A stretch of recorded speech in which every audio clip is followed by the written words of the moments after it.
తెలంగాణ రాష్ట్రంలో ఇప్పుడు కేసీఆర్ నోటీసులు ఇచ్చారు అనేది పెద్ద ప్రకంపన సృష్టిస్తున్నది.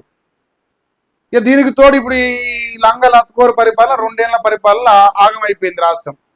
సో ఇవన్నీ దృష్టిలో ఉన్నాయి కాబట్టి మరి ఏం చేయాలి, ఏదో ఒకటి చెప్పి ఇప్పుడు మరి విచారణ పేరుతో డ్రామాలు ఆడాలి.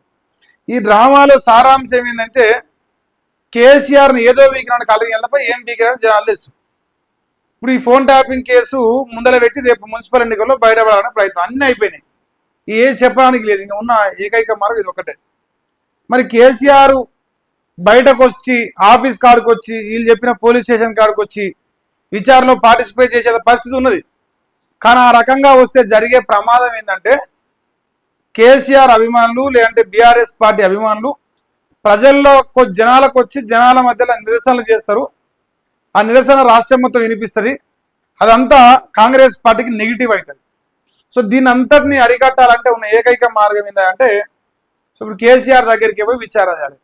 దీనికి వీళ్ళు చెప్తున్న సాగేంది, కేసీఆర్కి 65 ఏళ్ళు వచ్చినాయి, అందుకే ఆయన రమ్మన్న కాడికి పోయి మేము విచారణ చేస్తున్నాం అని ఒక డ్రామా వీళ్ళు ముందర వేసుకున్నది. ఇది పెద్దగా ప్రజలేం నమ్మరు, అందరికి తెలిసిన విషయం.